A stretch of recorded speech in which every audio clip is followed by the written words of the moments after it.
الحمد لله رب العالمين، والصلاة والسلام على سيدنا ومولانا محمد وعلى آله وصحبه وعلى من تبعهم بإحسان إلى يوم الدين. أما بعد، فقد قال الله تبارك وتعالى في كلامه المجيد والفرقان الحميد: أعوذ بالله من الشيطان الرجيم، بسم الله الرحمن الرحيم. قد أفلح المؤمنون الذين هم في صلاتهم خاشعون والذين هم عن اللغو معرضون والذين هم للزكاة فاعلون والذين هم لفروجهم حافظون إلا على أزواجهم أو ما ملكت أيمانهم فإنهم غير ملومين فمن ابتغى وراء ذلك فأولئك هم العادون والذين هم لأماناتهم وعهدهم راعون والذين هم على صلواتهم يحافظون أولئك هم الوارثون الذين يرثون الفردوس هم فيها خالدون. صدق الله العظيم.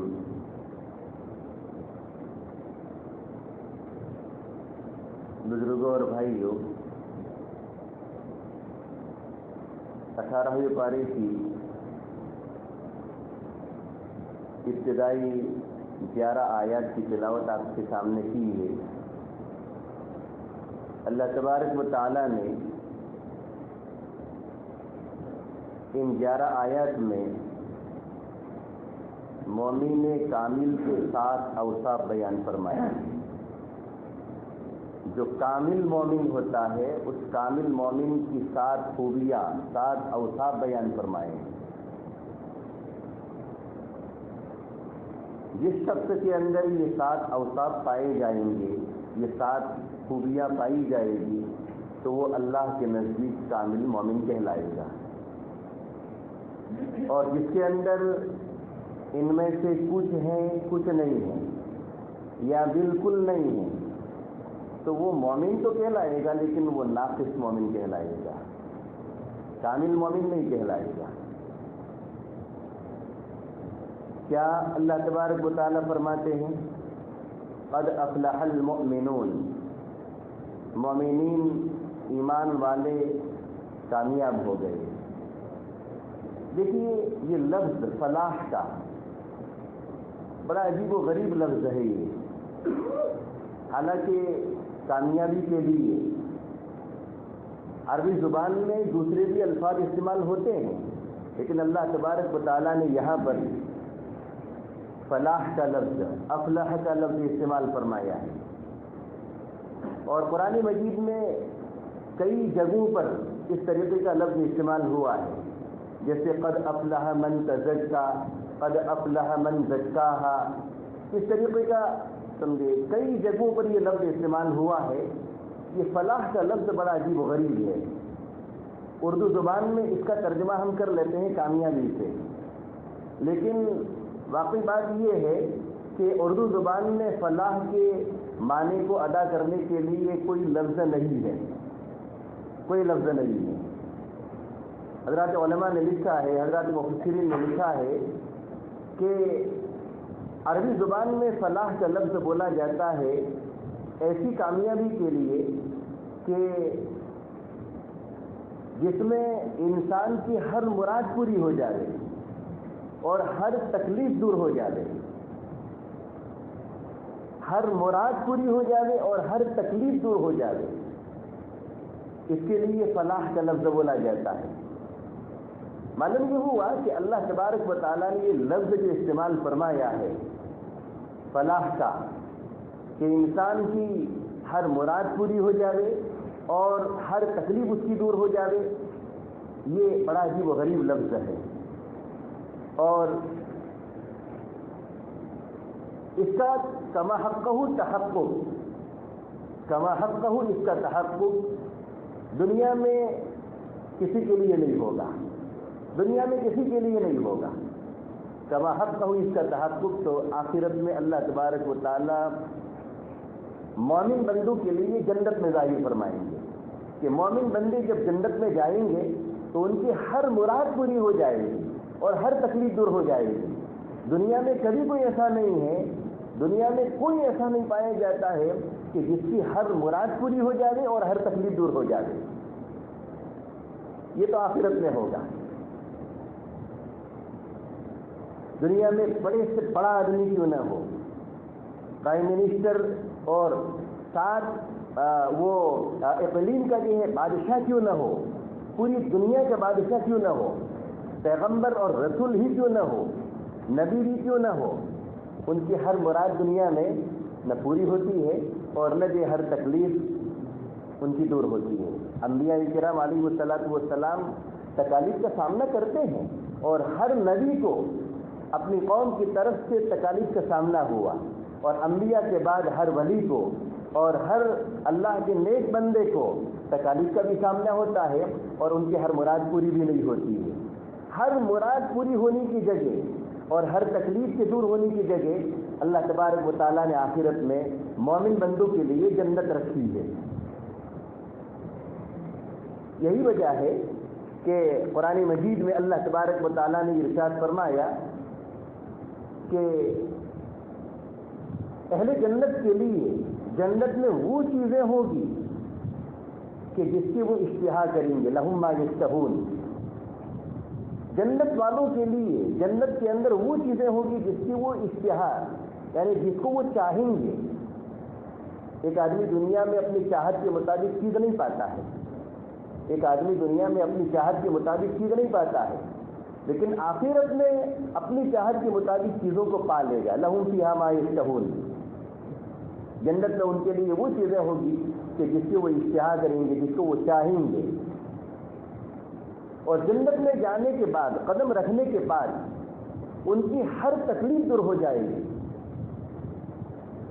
جنت میں قدم رکھنے کے بعد دنیا والوں کی ہر تکلیف دور ہو جائے گی, اور جیسے ہی جنت میں وہ قدم رکھیں گے تو اہل جنت کیا کہیں گے؟ الحمدللہ الذی اذہب عنا الحزن ان ربنا لغفور شکور الذی احلنا دار المقامت من فضلہ. یہ جنت والے جنت میں قدم رکھنے کے بعد کہیں گے الحمدللہ الذی اذہب عنا الحزن. ساری تعریفات اس اللہ کے لیے ہے کہ جس نے ہم سے غموں کو دور کر دیا. دنیا میں تو آدمی غم میں, ٹینشن میں, تفکرات میں اور مصیبتوں میں, تکالیف میں گرا ہوا رہتا ہے, لیکن یہی شخص جب وفات پاتا ہے اور یہی شخص دنیا سے رخصت ہوتا ہے, اس کا انتقال ہوتا ہے اور جنت میں وہ قدم رکھتا ہے, تو جنت میں قدم رکھنے کے بعد وہ کہے گا الذی احلنا دار المقامت من فضلہ. یہ آگے آئے تھے. ساری تعریفات اس اللہ کے لیے ہے کہ جس نے کیا کیا, ہم سے غموں کو دور کر دیا. الحمدللہ الذی اذہب عنا الحزن ان ربنا لغفور شکور. اللہ کے بعد ہمارا رب جو ہے بڑا مغفرت کرنے والا ہے اور بڑا قدرداں ہے. دنیا میں ہم نے جو نیک اعمال کیے تھے ان نیک اعمال کی قدر کر کے اللہ تبارک و تعالیٰ نے ہمیں جنت کا بدلہ عطا فرمایا. ان ربنا لغفور شکور الذی احلنا دار المقامت. یہ وہ ذات ہے کہ جس نے ہمیں ٹھہرنے کی جگہ پر ہمیں ٹھہرایا اپنے فضل سے. ہمارا کوئی کمال نہیں ہے, ہم اپنے اعمال کے بل بوتے پر جنت میں داخل نہیں ہو سکتے تھے.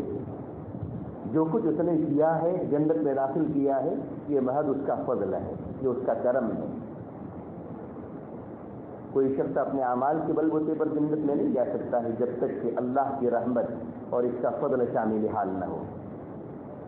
یہی وجہ ہے کہ ایک مرتبہ نبی کریم صلی اللہ علیہ وسلم نے ارشاد فرمایا کہ کوئی شخص اپنے اعمال کی بل بوتے پر جنت میں نہیں جا سکتا ہے. تو حضرت عائشہ صدیقہ رضی اللہ تعالیٰ عنہا نے فرمایا کہ اللہ کے رسول آپ بھی اپنے اعمال کے بل بوتے پر نہیں جا سکتے. تو نبی کریم صلی اللہ علیہ وسلم نے فرمایا کہ جی ہاں, مگر یہ کہ اللہ تبارک و تعالیٰ کی رحمت مجھے ڈھانپ لے. الا ان یتغمدنی اللہ برحمتہ. مگر یہ کہ اللہ تبارک و تعالیٰ مجھے اپنی رحمت کے سائے میں ڈھانپ لے. اللہ کا نبی یہ کہہ رہا ہے, میں اور آپ اپنے اعمال پر کیسے بھروسہ کر سکتے ہیں؟ تمہارا حال میں تو عرض کر رہا تھا کہ فلاح کہتے ہیں ایسی کامیابی کو کہ جس میں آدمی کی ہر مراد پوری ہو جائے اور اس کی ہر تکلیف دور ہو جائے. اس کے لیے تو اللہ تعالیٰ نے سمجھے کون سی جگہ رکھی ہے؟ جنت کی جگہ رکھی ہے, جنت رکھی ہے اس کے لیے. تو قد افلح المؤمنون الذین هم فی صلاتهم خاشعون, یہ مومنین جو کامل مومن ہیں ان کامل مومنین کے 7 اوصاف بیان کیے ہیں. جن کے اندر یہ 7 اوصاف پائے جائیں گے وہ کامل ایمان والا کہلائے گا. سب سے پہلا وصف یہ ہے کہ وہ لوگ اپنی نمازوں میں خشوع اختیار کرتے ہیں. اپنی نمازوں میں کیا کرتے ہیں؟ خشوع اختیار کرتے ہیں. خشوع کسے کہتے ہیں؟ حضرت شیخ تھانوی رحمۃ اللہ علیہ نے فرمایا کہ خشوع کہتے ہیں کہ دل اللہ کی طرف مائل ہو, دل کا سکون ہو, دل میں غیر اللہ کا کوئی خیال بھی نہ گزرے. نماز کی حالت میں, نماز کی حالت میں دل اللہ کی طرف مائل ہو, غیر اللہ کا, اللہ کے علاوہ کسی اور ذات کا غیر اختیاری طور پر جو ہے اختیاری طور پر یہ کوئی خیال نہ گزرے, اور اس کے اعضاء میں بھی سکون ہو. دل اللہ کی طرف مائل ہو اور اعضاء میں بھی سکون ہو. اعضاء کے ذریعے کوئی ایسی حرکت نہ کرے کہ جو نماز کے اندر ممنوع قرار دی گئی ہے. آج ہم نماز پڑھتے ہیں تو ہمارا دل تو پتہ نہیں کہاں گھومتا ہے اور ہاتھ کہاں کہاں گھومتے ہیں. یہ خشوع ہے. نماز کے اندر خشوع اختیار کرنے والے, خشوع کسے کہتے ہیں بتایا کہ جس کا دل مکمل اللہ کی طرف مائل ہو, دل کے اندر غیر اللہ کا خیال نہ گزرے نماز کی حالت میں, اور اس کے اعضاء اور اس کے جواہر میں یعنی جسمانی اعضاء بالکل سکون پذیر ہو, جسمانی اعضاء کے اندر بھی کوئی حرکت نہ ہو. جیسے نماز کی حالت میں آدمی داڑھی کھجالتا رہتا ہے اور اسی طریقے سے سمجھے وہ ادھر ادھر حرکت کرتا رہتا ہے, کپڑوں کو ٹھیک کرتا رہتا ہے, کپڑے سمیٹتا رہتا ہے. ہر ایسا عمل کہ جس کو فقہا نے نماز کے اندر مکروہ قرار دیا ہے, سمجھے اس کو کہتے ہیں مکروہات صلاۃ. مکروہات صلاۃ کا عنوان قائم کیا ہے فقہا نے. نماز کے اندر جو جو چیزیں مکروہ ہیں اس کا ایک عنوان قائم کیا ہے. اس میں یہ ہے کہ بیجا حرکت کرنا, کپڑے کو سمیٹنا اور کپڑے سے کھیلنا, انگلیاں پھوڑنا, بلا ضرورت کھانسنا, یہ ساری چیزیں اس کے اندر آ گئی. خشوع کے اندر یہ دونوں چیزیں ہیں. خشوع میں دونوں چیزیں ہیں کہ دل مکمل اللہ کی طرف مائل ہو اور اعضاء کے اندر یہ کوئی سمجھے حرکت نہ ہو, اعضاء بالکل سکون پذیر ہو. اس کو کہتے ہیں خشوع. یہی وجہ ہے کہ حضرت ابو ذر رضی اللہ تعالیٰ عنہ سے مروی ہے, حضرت ابو ذر رضی اللہ تعالیٰ عنہ سے مروی ہے کہ نبی کریم صلی اللہ علیہ وسلم نے ارشاد فرمایا کہ اگر کوئی شخص نماز کے دوران اپنی مکمل توجہ اللہ کی طرف رکھتا ہے تو اللہ تبارک و تعالیٰ بھی اپنی توجہ اس بندے کی طرف رکھتے ہیں, اور ذرا وہ توجہ اللہ سے ہٹا دیتا ہے تو اللہ تبارک و تعالیٰ بھی اپنی توجہ ہٹا دیتے ہیں. کیا ضرورت ہے؟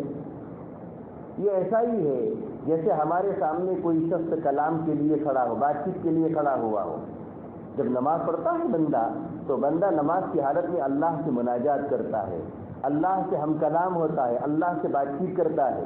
ظاہر سی بات ہے کہ دنیا میں اگر ہم کسی کے ساتھ بات چیت کر رہے ہوں اور ہمارے بات چیت کے دوران وہ ادھر ادھر دیکھتا رہے تو ہمیں کیا ہوگا؟ ناگواری ہوگی کہ نہیں ہوگی؟ ناگواری ہوگی, اور سمجھے غصہ اتنا آئے گا کہ ہم اس کے ساتھ بات چیت کرنا بھی چھوڑ دیں گے, بات بند کر دیں گے کہ میں اس کے ساتھ بات کر رہا ہوں اور یہ ادھر ادھر دیکھ رہا ہے. نماز کی حالت میں بندہ اللہ کے ساتھ ہم کلام ہوتا ہے, اللہ کے ساتھ یہ مناجات کرتا ہے, اللہ کے ساتھ بات چیت کرتا ہے. جب بندہ جو ہے مکمل توجہ اللہ کی طرف رکھے گا تو اس صورت میں اللہ کی توجہ بندے کی طرف ہوگی, اور جب بندہ اللہ کی طرف سے توجہ ہٹا لے گا تو اللہ کو کیا پڑی ہے کہ توجہ اس کی طرف رکھے, اللہ تبارک و تعالیٰ بھی اپنی توجہ ہٹا لیتے ہیں.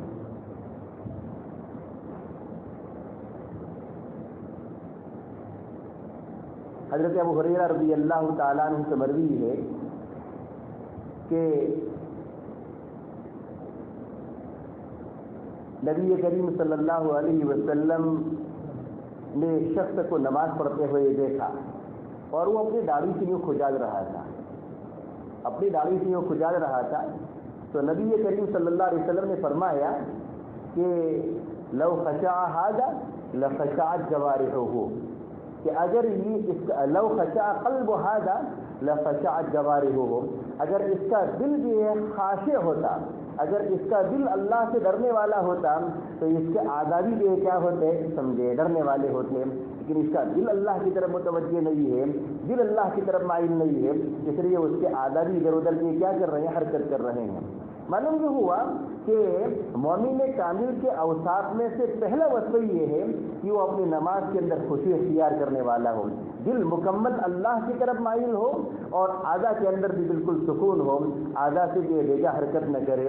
جیسے کہ ہم دیکھتے ہیں بہت سے نماز پڑھنے والوں کو دیکھا جاتا ہے کہ نماز پڑھتے ہیں اور وہ سامنے ٹرین جاتی ہوتی ہے نا، سمجھے، اور سامنے سے کوئی گزرتا ہوتا ہے تو ان کو دیکھتے ہیں، ٹرین کو دیکھتے ہیں کہ وہ گستن جا رہی ہے یا یہ کوئی دورنتور ہے یا راجدھانی ہے، کون سی گاڑی جا رہی ہے، سری نگری کا ٹائم ہے تو کیا وہ جا رہی ہے، کون سی گاڑی جا رہی ہے، سمجھے. اس طریقے سے وہ سمجھے ٹرین کا معائنہ کرتے ہیں. سمجھے ایک آدمی کو دیکھا کہ نماز پڑھ رہا ہے اور قاعدے میں بیٹھا ہوا ہے اور قاعدے میں توجہ، سمجھے، اور نگاہ ہونی چاہیے گود میں، سمجھے، اور وہ باقاعدہ جو ہے بالکل سامنے کھڑکی پر دیکھ رہا ہے. ایک آدمی کو نماز پڑھتے ہوئے دیکھا، سمجھے. اب ایسی نماز جو ہے اس کی یہ کیسے قبول ہوگی، کیسے قبول ہوگی؟ تو بہرحال عرض کرنے کا منشا یہ ہے کہ وہ اپنی نمازوں کے اندر خوشی اختیار کرنے والے ہیں. ایک روایت کے اندر نبی کریم صلی اللہ علیہ وسلم نے ارشاد فرمایا کہ میری امت کے اندر سب سے پہلی چیز جو اٹھا لی جائے گی، میری امت کے لوگوں میں سب سے پہلی چیز جو اٹھا لی جائے گی وہ میرا خشوع ہوگا، میرا ڈر ہوگا، وہ امت کے اندر سے اٹھا لیا جائے گا. یہاں تک کہ دور دور نظر کرنے کے بعد بھی اللہ سے خشوع اختیار کرنے والا کوئی شخص خال خال ملے گا، خال خال ملے گا خشوع خضوع کے ساتھ نماز پڑھنے والا. یہ پہلا وصف ہے، قد افلح المؤمنون الذين هم في صلاتهم خاشعون. تحقیق کہ وہ مومنین کامیاب ہو گئے کہ جو اپنی نمازوں کے اندر خشوع اختیار کرنے والے ہیں. والذین هم عن اللغو معرضون، یہ دوسرا وصف ہے. اور وہ لوگ کہ جو لغویات سے اعراض کرنے والے ہیں، لغو بیہودہ کاموں سے، بیکار کاموں سے اعراض کرنے والے ہیں. آدمی کی اور انسان کی اسلام کی خوبیوں میں سے یہ ہے کہ وہ بیکار کام نہ کرے، لایانی کام نہ کرے. لغو کسے کہتے ہیں؟ کہ لغو کہتے ہیں ایسے کام کو کہ جس میں نہ دنیا کا، نہ دین کا فائدہ ہو، نہ دنیا کا فائدہ ہو. اور بعض حضرات نے کہا کہ دینی تو فائدہ نہ ہو بلکہ اس کا نقصان ہو، دینی کوئی فائدہ نہ ہو بلکہ اس کا نقصان ہو. بہت سے کام لوگ ایسے کرتے ہیں کہ جس میں ان کا نہ دین کا فائدہ ہوتا ہے، نہ دنیا کا فائدہ ہوتا ہے، بلکہ اوپر سے نقصان ہوتا ہے. لغو کام، بیہودہ کام، بیکار کام. والذین هم عن اللغو معرضون، اور یہ وہ لوگ ہیں کہ جو لغو سے اعراض کر رہے ہیں. ایک روایت کے اندر نبی کریم صلی اللہ علیہ وسلم نے ارشاد فرمایا ومن حسن اسلام المرء ترکہ ما لا یعنی، کہ آدمی کی اور انسان کی اسلام کی خوبیوں میں سے یہ ہے کہ وہ لایانی اور بیکار کاموں کو چھوڑ دے. اگر لایانی اور بیکار کاموں کا ارتکاب کرتا رہتا ہے تو اس کا اسلام اچھا نہیں بنے گا، اس کا اسلام اچھا نہیں بنے گا. آدمی کی اسلام کی خوبیوں میں سے یہ ہے کہ وہ کیا کرے، بیکار کاموں کو، لایانی کاموں کو، بیہودہ کاموں کو چھوڑ دے. اور اس کے اندر گناہ بھی آ گئے، اس کے اندر گناہ بھی آ گئے، بیکار اور بیہودہ کاموں میں گناہ بھی آ گئے. نہ دین کا فائدہ ہوگا، نہ دنیا کا فائدہ ہوگا، بلکہ دین کا نقصان ہوگا، اس میں دینی نقصان ہوگا. کیا فرمایا والذین هم عن اللغو معرضون والذین هم للزکاۃ فاعلون، اور یہ وہ لوگ ہیں کہ جو زکوٰۃ کو ادا کرنے والے ہیں. دیکھیے زکوٰۃ کا معنی آتا ہے پاک کرنا، اور اس کا ایک معنی بڑھوتری کا اور اضافے کا بھی آتا ہے. انسان جب اپنے مال کی زکوٰۃ نکالتا ہے تو مال اس کا پاک بھی ہوتا ہے. سال بھر کی کمائی کے ذریعے، سال بھر کی تجارت کے ذریعے کچھ نہ کچھ اس کے مال پر میل کچیل آ جاتا ہے. کبھی ڈنڈی مار دی ہو، کبھی کسی کو دھوکہ دے دیا ہو، کبھی غبن کر دیا ہو، کبھی کچھ کر دیا ہو، یعنی ہر طرح کا مال آتا ہے اور اس مال کے اندر کے کبھی کوئی میل آ جاتا ہے. اس لیے اللہ تبارک و تعالیٰ نے فرمایا کہ اپنے مال کی زکوٰۃ نکالو تاکہ وہ زکوٰۃ جو ہے نا سمجھے وہ نکل کر تمہارا مال پاک ہو جائے. اسی وجہ سے نبی کریم صلی اللہ علیہ وسلم نے زکوٰۃ کو لوگوں کا میل کچیل کہا ہے. اوساخ الناس، لوگوں کا میل کچیل. مال کی زکوٰۃ نکالتا ہے تو وہ ایک میل کچیل ہوتا ہے، اور میل کچیل ہے سمجھے وہ اچھے آدمیوں کو نہیں دیا جاتا ہے. اسی وجہ سے زکوٰۃ مالدار کو نہیں دی جاتی ہے، اور زکوٰۃ یہ کیا ہے سید خاندان کے لوگوں کو نہیں دی جاتی ہے، اس لیے کہ مالدار بھی اس کا مستحق نہیں ہے اور سید خاندان کا آدمی بھی اس کا مستحق نہیں ہے. جو غریب ہوتے ہیں، جو مستحق ہوتے ہیں، جو فقیر ہے اور جو ضرورت مند ہے، ان کے لیے زکوٰۃ کا مال اللہ تبارک و تعالیٰ نے رکھا ہے. تو زکوٰۃ آدمی جب نکالتا ہے تو زکوٰۃ کے نکالنے کی وجہ سے اس کا مال پاک بھی ہوتا ہے، اور زکوٰۃ کے نکالنے کی وجہ سے اللہ تبارک و تعالیٰ کے نزدیک مال بڑھتا ہے. دنیا میں کر دیجیے کیا ہے زکوٰۃ نکالنے کی وجہ سے اس کو اپنا مال کم ہوتا ہوا نظر آئے گا، لیکن اللہ کے وہاں کیا ہوتا ہے وہ مال بڑھتا ہے. یمحق اللہ الربا ویربی الصدقات، اللہ تبارک و تعالیٰ نے فرمایا یمحق اللہ الربا ویربی الصدقات، اللہ تبارک و تعالیٰ ربا اور سود کو مٹاتے ہیں. سود کو مٹاتے ہیں. سود لینے سے ظاہری طور پر مال بڑھتا ہوا نظر آتا ہے، لیکن اللہ کے بعد وہ مال گھٹتا ہے، بے برکتی ہوتی ہے. یمحق اللہ الربا ویربی الصدقات، اور اللہ تبارک و تعالیٰ صدقات کو بڑھاتے ہیں. صدقات کو بڑھاتے ہیں. صدقہ نکالتا ہے تو صدقہ نکالنے کی وجہ سے اس کا مال ظاہری طور پر کم ہوتا ہوا نظر آتا ہے، لیکن اللہ کے وہاں وہ بڑھتا ہے اجر و ثواب کے اعتبار سے بھی. اور اللہ تبارک و تعالیٰ دنیا کے اندر بھی اس زکوٰۃ نکالے ہوئے مال کے اندر آٹومیٹک برکت عطا فرماتے ہیں، برکت عطا فرماتے ہیں. اس لیے پہلا وصف یہ ہے کہ جو اپنی نمازوں کے اندر خوشی اختیار کرتے ہیں. دوسرا وصف یہ ہے کہ جو لغو لایانی اور بیکار بیہودہ کاموں سے اعراض کرتے ہیں. اور تیسرا وصف یہ ہے مومن کامل کا کہ وہ زکوٰۃ ادا کرتے ہیں، اپنے مال کی زکوٰۃ. اگر اپنے مال کی زکوٰۃ ادا کرنا ہو تو وہ تو بالکل کھلم کھلا بات ہے کہ اللہ تبارک و تعالیٰ نے مومن پر جو صاحب نصاب ہو زکوٰۃ واجب کی ہے.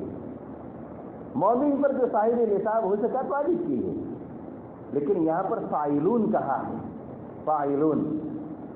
حضرت مفتی شفیع صاحب رحمۃ اللہ علیہ نے ارشاد فرمایا کہ اس سے معلوم یہ ہوتا ہے کہ فاعلون کی خبر لانے سے، فاعلون یعنی فعل یعنی کام کرنا، فعل یعنی کام کرنا، اس سے معلوم یہ ہوتا ہے کہ آدمی اپنے نفس کا بھی تزکیہ کرتا ہے، اپنے نفس کو بھی پاک کرتا ہے. زکوٰۃ تو نکالتا ہے لیکن زکوٰۃ نکالنے کے ساتھ ساتھ یہ کیا ہے اپنے نفس کو بھی پاک کرتا ہے. اسی وجہ سے اپنے نفس کو گناہوں سے، رذائل سے، حسد سے، بغض سے، کینہ سے، کبر سے، حرص سے، حب جاہ سے، حب مال سے، حب دنیا سے، اور اسی طریقے سے جو ہے سمجھے لالچ سے، حرص سے، ہر طرح کے رذائل اور برے کاموں سے اور گناہوں سے نفس کو جو ہے پاک کرنا انسان کے لیے جو ہے ضروری ہے. جیسے زکوٰۃ صاحب نصاب کے لیے ضروری ہے، صاحب نصاب کے لیے زکوٰۃ نکالنا فرض ہے، اپنے نفس کا تزکیہ کرنا اور نفس کو یہ پاک کرنا یہ بھی ضروری اور فرض ہے. یہ اللہ کے نزدیک محبوب بندہ ہوتا ہے، پیارا ہوتا ہے. والذین هم لفروجہم حافظون، اور یہ وہ لوگ ہیں کہ جو اپنی شرمگاہوں کی حفاظت کرنے والے ہیں ناجائز کام کے لیے اور ناجائز طریقے سے اپنی شہوت کو اور اپنی ضرورت کو پورا کرنے کے لیے شرمگاہوں کو واقع نہیں کرتے ہیں. اپنی بیویوں سے اور اپنی باندیوں سے اپنی ضرورت کو اور اپنی شہوت کو پورا کرتے ہیں. بات سمجھ میں آ رہی ہے؟ اپنی شرمگاہوں کی حفاظت. قرآن مجید میں اللہ تبارک و تعالیٰ نے ارشاد فرمایا، نبی کریم صلی اللہ علیہ وسلم سے کہا جا رہا ہے قل للمؤمنین یغضوا من ابصارهم ویحفظوا فروجهم، قل للمؤمنین یغضوا من ابصارہم ویحفظوا فروجہم، اے محمد صلی اللہ علیہ وسلم آپ لوگوں سے کہہ دیجئے، مومنین سے کہہ دیجئے اپنی نگاہوں کو جھکائے رکھے، یغضوا من ابصارہم ویحفظوا فروجہم، اور اپنی شرمگاہوں کی حفاظت کرے۔ وَقُلْ لِلْمُؤْمِنَاتِ يَغْضُضْنَ مِنْ أَبْصَارِهِنَّ وَيَحْفَظْنَ فُرُوجَهُنَّ، اے محمد صلی اللہ علیہ وسلم آپ مومن عورتوں سے کہہ دیجئے کہ وہ اپنی نگاہوں کو جھکائے رکھیں اور اپنی شرمگاہوں کے، اپنے ناموس کی حفاظت کریں۔ یہ کہا گیا ہے نگاہوں کی اور شرمگاہ کی حفاظت بہت ضروری ہے۔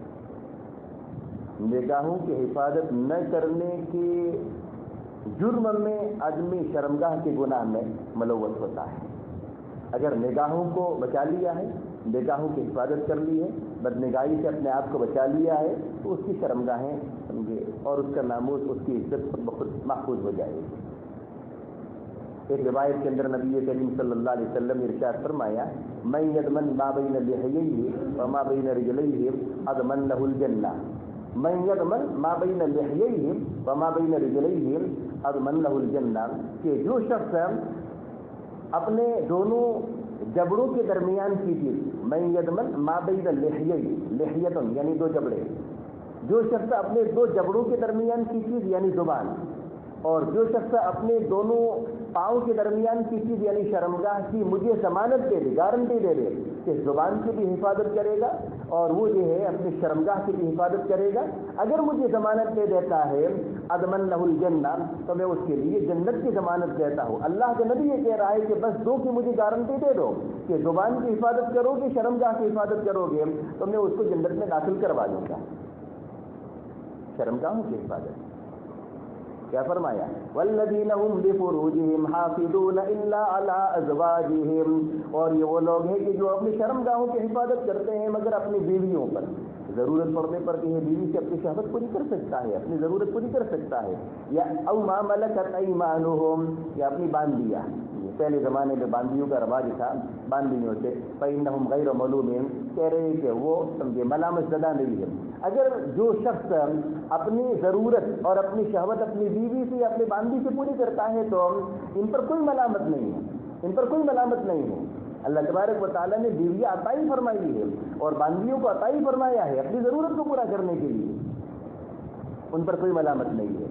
لیکن فَمَنِ ابْتَغَىٰ وَرَاءَ ذَٰلِكَ فَأُولَٰئِكَ هُمُ الْعَادُونَ، اور جو شخص ان کے علاوہ کا طلبگار ہوگا، بیوی اور باندی کے علاوہ کسی اور چیز کا طلبگار ہوگا، تو یہ حد تجاوزی کرنے والے ہیں، آگے بڑھنے والے ہیں، آگے بڑھنے والے ہیں۔ اللہ تبارک و تعالیٰ کی طرف سے ان پر لعنت ہے، ملامت ہے، لعنت ملامت ہے۔ بیوی کی شرمگاہ کو چھوڑ کر اور باندی کی سمجھے شرمگاہ کو چھوڑ کر کسی اور طریقے سے اپنی ضرورت پوری کرتا ہے، تو اس صورت میں ان پر اللہ کی لعنت ہے اور اللہ کی فٹکار ہے، اور اس میں بہت صورتیں آ گئی، بہت سی صورتیں۔ حضرت مفتی شفیع صاحب رحمۃ اللہ علیہ نے لکھا ہے کہ اس میں ایک صورت یہ بھی ہے کہ کوئی مرد سے اپنی ضرورت پوری کرے، یہ بھی سمجھو اس کے اندر آ گیا، مرد سے اپنی ضرورت اپنی شہوت پوری کرے، حالت حیض میں یا حالت نفاس میں اپنی بیوی کے ساتھ وصی کرنا، یہ بھی اس میں آ گیا، یہ بھی اس میں آ گیا، اور اپنی بیوی سے اس کے پیچھے والے راستے سے ضرورت پوری کرنا، یہ بھی اس میں آ گیا۔ یہ سب لعنت کی چیزیں ہیں، یہ ساری لعنت کی چیزیں ہیں۔ بس دو مقام بتائے ہیں، بیوی اور باندی کا مقام بتایا ہے، اور اس کے علاوہ جتنی بھی ضرورتیں ہیں شہوت پوری کرنے کی، شہوت پوری کرنے کی جتنی بھی کیا ہے سمجھے جتنے بھی مقامات ہیں وہ سارے یہ حرام ہیں۔ مرد کا مرد سے ضرورت پوری کرنا، اور اسی طریقے سے شوہر کا اپنی بیوی سے حالت حیض میں یا حالت نفاس میں ضرورت پوری کرنا، وصی کرنا، اور اپنی بیوی سے بھی اس کے پیچھے والے راستے سے ضرورت پوری کرنا۔ اور بعض علماء نے کہا ہے کہ شہوت کی غلبی کی وجہ سے ہاتھ کے ذریعے حرکت دے کر کے منی کا نکالنا، یہ بھی اس کے اندر داخل ہے، اس پر بھی لعنت ہے۔ لعن اللہ الناکحلیت روایت ہے، ہاتھ کے ذریعے نکاح کرنے والا، ہاتھ کے ذریعے نکاح کرنے والا یعنی کیا؟ یعنی ہاتھ کے ذریعے حرکت دے کر کے منی کو نکالنے والا اللہ کے نزدیک ملعون ہے، لعنت ہے اس پر۔ تو یہ سب ساری صورتیں اس کے اندر آ گئی، یہ ساری صورتیں اس کے اندر آ گئی۔ کیا ہے؟ کہہ رہے کہ فَمَنِ ابْتَغَىٰ وَرَاءَ ذَٰلِكَ فَأُولَٰئِكَ هُمُ الْعَادُونَ، اور جو شخص اس کے علاوہ کے طلبگار ہوگا، یعنی اپنی بیوی اور اپنی باندی کے علاوہ کسی اور کے ذریعے شہوت پوری کرے گا، فَأُولَٰئِكَ هُمُ الْعَادُونَ، تو یہ حد تجاوزی کرنے والے ہیں۔ وَالَّذِينَ هُمْ لِأَمَانَاتِهِمْ وَعَهْدِهِمْ رَاعُونَ، اور یہ وہ لوگ کہ جو اپنی امانتوں کی اور اپنے وعدوں کی رعایت کرنے والے ہیں، معاہدوں کی اور وعدوں کی رعایت کرنے والے ہیں۔ امانت دو طرح کی ہے، امانت دو طرح کی ہے، ایک امانت اللہ کی اور ایک امانت بندوں کی، ایک امانت اللہ کی اور دوسری امانت بندوں کی۔ اللہ کی امانت کیا ہے؟ اللہ تبارک و تعالیٰ نے بندے پر جتنے بھی فرائض اور واجبات لازم کیے ہیں ان کو ادا کرنا، اگر ادا کر رہا ہے تو گویا کہ وہ امانت کو پورا کر رہا ہے، امانت کو ادا کر رہا ہے، اور ادا نہیں کر رہا ہے تو اس صورت میں گویا کہ امانت میں خیانت کر رہا ہے، امانت میں خیانت کر رہا ہے۔ اور بندوں کے ساتھ امانت کا معاملہ کیا ہے؟ بندوں کے ساتھ امانت کا معاملہ یہ ہے کہ اگر آپ کے پاس کسی نے کوئی چیز رکھی ہے، آپ کے پاس کسی نے کوئی چیز رکھی ہے تو جب وہ طلب کرنے کے لیے آئے اس کو دے دو۔ آپ کے پاس اگر کسی کی کوئی ملکیت ہے سمجھے، جب وہ طلب کرنے کے لیے آئے سمجھے تو اس کو دے دو۔ اس کی چیز ہڑپ مت کرو، اس کی چیز کو غصب کرنے کی کوشش مت کرو، اس کی چیز کو لیے چاہے لینے کی کوشش مت کرو۔ امانت داری کا تقاضا یہ ہے کہ اس کو کیا کرو؟ واپس کر دو۔ اور میں نے اسی رمضان کی تفسیر میں ایک آیت کریمہ کے تحت بتایا ہے، اور ایک صاحب نے جو مجھے کہا بھی تھا، میں نے کہا کہ امانت کا پہلو بہت لمبا چوڑا ہے، بہت لمبا چوڑا ہے، بہت لمبا چوڑا ہے۔ ایک ٹیچر کے لیے امانت داری کا تقاضا یہ ہے کہ وقت پر پہنچے، وقت پر نکلے۔ ایک مدرس کے لیے بھی امانت داری کا تقاضا یہ ہے کہ مدرسے میں وقت پر پہنچے، وقت پر نکلے۔ اور مدرسے نے اور اسکول نے آپ کے لیے جو وقت رکھا ہے اس وقت میں مدرسے ہی کا کام ہونا چاہیے، مدرسے کے علاوہ دوسرا کوئی کام نہ ہو۔ ایک فیکٹری کے ملازم کے لیے اور فیکٹری کے نوکر کے لیے جانے کا جو وقت رکھا گیا ہے اس وقت میں جانے، اور اس سے جو کیا ہے نکلنے کا جو وقت رکھا گیا ہے اس وقت میں وہاں سے نکلے۔ ان ساری چیزوں کو اگر وہ ادا کر رہا ہے تو امانت کو پورا کر رہا ہے، اور اگر اس کے خلاف کرتا ہے تو وہ سمجھے امانت داری کے تقاضوں کے خلاف۔ بہت لمبا چوڑا مفہوم ہے امانت کا، سمجھے۔ ساری تفصیل میں نے وہاں ذکر کر دی تھی اس سے پہلے ایک آیت کریمہ کے تحت، ان اللہ یامرکم ان تؤدوا الامانات الی اہلھا، اس آیت کریمہ کے تحت میں نے ذکر کر دیا ہے، تفصیل سے ذکر کر دیا ہے۔ تو کیا ہے؟ والذین هم باماناتهم وعهدهم، اور یہ وہ لوگ ہیں کہ جو اپنی امانتوں کی اور اپنے عہدوں کی، عہد سے مراد آپس کا معاہدہ، ایک دوسرے کا آپس کے ساتھ جو معاہدہ ہوتا ہے، ایک دوسرے کے ساتھ جو معاہدہ ہوتا ہے اس کو بھی پورا کرے، اور ایک آدمی کا ایک سے کوئی وعدہ ہوتا ہے کہ اس وعدے کو بھی پورا کرے، وعدے کو بھی پورا کرے۔ وعدے کو پورا کرنا یہ اس کے ایمان کے تقاضوں میں سے ہے، ایمان کے تقاضوں میں سے، اور وعدے کی خلاف ورزی کرنا یہ اس کو منافق کی علامتوں میں سے قرار دیا ہے، منافق کی علامتوں میں سے۔ ایک حدیث کے اندر نبی کریم صلی اللہ علیہ وسلم نے ارشاد فرمایا، آیت المنافق ثلاث، منافق کی 3 نشانیاں ہیں۔ آیت المنافق ثلاث، اذا حدث کذب، جب بات چیت کرے تو وہ جھوٹی بات کرے، اذا حدث کذب واذا وعد اخلف، اور جب وعدہ کرے تو وعدے کی خلاف ورزی کرے، واذا اؤتمن خان، اور جب اس کو امانت دار بنایا جائے تو اس کے اندر خیانت کرے۔ اس لیے امانت کا پہلو اور وعدے کا پہلو بہت لمبا چوڑا ہے، یہاں تک کہ اگر کوئی راز کی بات کسی نے کہی ہے، راز اور بھید کی بات کسی نے کہی کہ دیکھو میں آپ سے ہی کہتا ہوں، آپ آگے مت جانے دینا، آگے فارورڈ مت کرنا، آپ تو فارورڈ کا زمانہ ہے، سمجھے، میں آپ کو ہی کہتا ہوں آپ آگے اس کو فارورڈ مت کرنا، سمجھے۔ تو اگر اس نے آپ سے عہد لیا ہے، آپ سے وعدہ کیا ہے کہ دیکھو سمجھے یہ امانت کی بات ہے، میں آپ سے کہتا ہوں آپ آگے کسی کو مت کہنا، تو امانت داری کا تقاضا یہ ہے کہ اپنے پیٹ کے اندر دفن کر دو، آگے کسی کو مت کہو۔ اور کیونکہ عادت ہوتی ہے کہ جب تک وہ بات کسی کے سامنے اگلے گی نہیں وہاں تک ان کا کھانا ہضم نہیں ہوگا، وہاں تک ان کا کھانا ہضم نہیں ہوگا عورتوں کا۔ ان کو بھی سمجھانے کی ضرورت ہے کہ جو بات امانت کی ہے اس کو آگے مت جانے دو. آگے فرمایا کہ والذین هم علی صلواتہم یحافظون، اور یہ وہ لوگ ہیں کہ جو اپنی نمازوں کی حفاظت کرتے ہیں. نمازوں کی حفاظت کا مطلب کیا ہے؟ نمازوں کو اپنے اوقات میں پڑھتے ہیں، نماز کو بے وقت نہیں کرتے ہیں. نماز کی محافظت کا مطلب یہ ہے کہ نماز کو اپنے مستحب اوقات میں پڑھتے ہیں. عصر کے لیے وقت ابھی بھی ہے اور غروب آفتاب روزے سے پہلے بھی وقت ہوگا، لیکن وقت کیا ہوگا؟ مکروہ ہوگا. آپ نماز پڑھو گے تو نماز تو ہو جائے گی، لیکن نماز مکروہ ہوگی. اس لیے ہر نماز کو اپنے مستحب اوقات میں پڑھتا ہے. بہت سے لوگ یہ رات کو دیر تک یہ بیٹھے رہتے ہیں اور عشاء کی نماز جو ہے سمجھے بالکل وہ صبح صادق سے پہلے پڑھتے ہیں. عشاء کی نماز تو ہو جائے گی لیکن سمجھے وقت مکروہ ہے. سمجھے بعض علماء کے نزدیک یہ مکروہ وقت میں نماز واقع ہوگی. جواز مال کراہت، جواز ہے لیکن کراہت کے ساتھ. تمہارا حالات کرنے کا منشا یہ ہے کہ یہ مومن کامل کے ساتھ اوصاف بیان کیے ہیں. سب سے پہلا وصف تو یہ ہے کہ نماز کے اندر خوشی اختیار کرتے ہیں، اور نمبر 2 جو لغویات سے اور بیکار اور بےہودہ کاموں سے اعراض کرتے ہیں. نمبر 3 جو زکوٰۃ ادا کرتے ہیں، یعنی کہ اپنے نفس کا تزکیہ کرتے ہیں. اور نمبر 4 اپنی شرمگاہوں کی حفاظت کرتے ہیں. اور نمبر 5 اپنی امانت کی حفاظت کرتے ہیں، رعایت کرتے ہیں.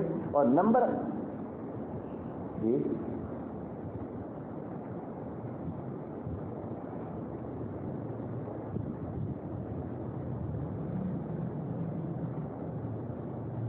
اپنی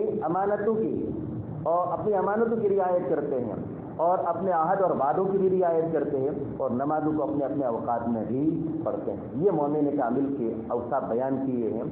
اور آگے فرمایا کہ اولئک هم الوارثون، یہی لوگ کیا ہے؟ وارث بننے والے ہیں. کس کے؟ الذین یرثون الفردوس هم فیہا خالدون. یہ وہ لوگ ہیں کہ جو فردوس کے وارث بنیں گے، جنت الفردوس کے وارث بنیں گے، اور اس کے اندر وہ ہمیشہ رہیں گے. اللہ تبارک و تعالی ہمیں ان اوصاف سے متصف فرمائے، اور ہمیں خود بھی کوشش کرنی چاہیے ان 7 اوصاف سے اپنے آپ کو آراستہ کرنے کی. اللہ تبارک و تعالی کہی ہوئی باتوں پر عمل کرنے کی، سمجھنے کی، اور اپنے آپ کو ان اوصاف سے آراستہ کرنے کی توفیق عطا فرمائے. وآخر دعوانا الحمد للہ رب العالمین.